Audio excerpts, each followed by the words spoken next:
Entonces, desde aquel viaje que hicieron, ya la tranquilidad nunca volvió a ser la misma en la casa de los López. En el ambiente siempre reinaba una fuerte tensión que casi se podía tocar con los dedos.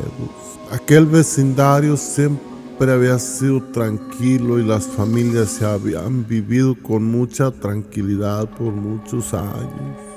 Pero ya no, ya existía aquella mancha negra en aquella humilde vivienda de Cayetano y Florenta López. Y a veces hasta en la distancia se podía sentir la horrible tensión que ahí reinaba. Después de tanto sufrimiento, Aide Bustamante le recomendó hablar con un sacerdote. El oficial se veía claramente avergonzado por no poder hacer nada en aquel tan difícil caso. «Llamen al padre Rulas», dijo el policía. El verdadero nombre del sacerdote era Raúl Rocha, que por muchos años había estado en Roma aprendiendo esas cosas del exorcismo. El oficial comenzó a buscarse por todo el cuerpo hasta que se encontró en un bolsillo una libreta con un número ya gastado. Cortó la hoja y les dijo: «Aquí está», se los dio.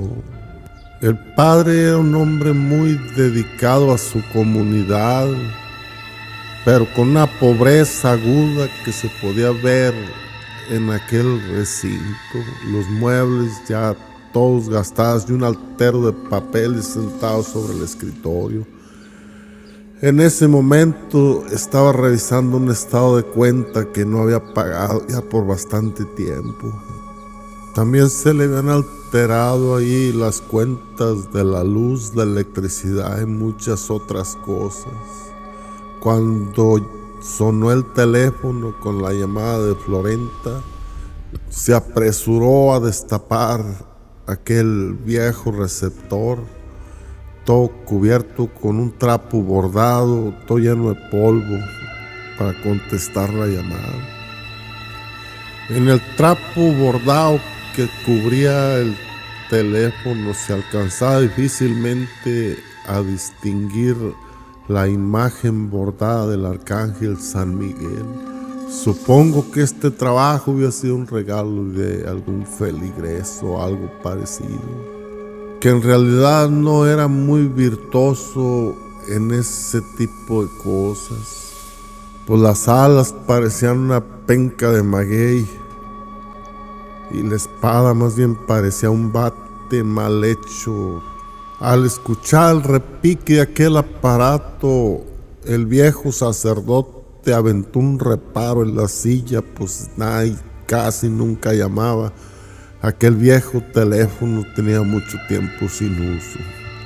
No fue hasta que después que repiqueteó varias veces que el padre logró levantar la bocina y dijo: bueno, dijo el padre. Al otro lado de la línea estaba Florenta con una voz temblorosa como una chiva azorada. «Buenos días, padre», dijo Florenta. «El oficial Bustamante me dio su número de teléfono. Le cuento que tenemos una tremenda y terrible atribulación. No sé ni cómo nombrarle. No sé a quién más acudir. Tengo que acudir a su santa ayuda, padre, porque el demonio se ha apoderado del espíritu de una criatura indefensa, una criatura de Dios, padre». Y así continuó la mujer con aquella voz temblorosa, narrándole toda la historia a punto, detalle por detalle, de aquel día fatídico que salieron de viaje al bosque encantado. El padre también hizo muchas preguntas: que si el niño estaba bautizado, que todos eran católicos, que se asistían los domingos a misa.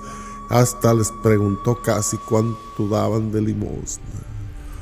Después de aquella larga conversación, el padre Rulas finalmente aceptó pasar por allí y santificar la casa, dizque para ahuyentar a los demonios. Cuando Florenta colgó, ya se le podía notar en el rostro como si le hubieran quitado una carga de 1000 kilos. Se veía con un poco más de calma y de vitalidad, y luego ordenó: Marta, trae una cubeta de agua para darle una enjuagada a este piso que huele horrible, dijo la mujer.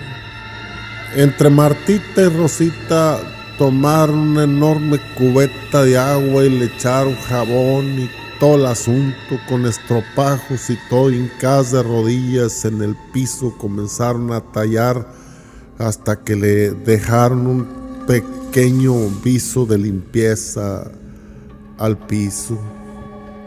Juliancito aún dormía, aún no había despertado de aquel ataque demoníaco que había sufrido. En su cara podía mostrar los embates de aquel espíritu demoníaco. Al pasar el día y llegar la noche, todo transcurrió con normalidad. Martita despidió a Rosita con un beso y la chica le prometió que regresaría al día siguiente. Salió la muchacha y casi inmediatamente llegó el taxi que la levantaría. La jovencita subió, se escuchó el puertazo y el rechinido de las llantas, perdiéndose al dar vuelta en la siguiente esquina. Pero aún se sentía la mala vibra en aquella humilde casa y la tristeza se paseaba por todos los rincones. Pero al menos pudieron dormir esa noche. La mañana siguiente recibieron la llamada del oficial para ver cómo seguían las cosas. Florenta contestó que sin novedad. Luego se encaminó hasta aquel catre donde descansaba Juliancito. Le puso la mano en la frente y le sintió un poco de fiebre.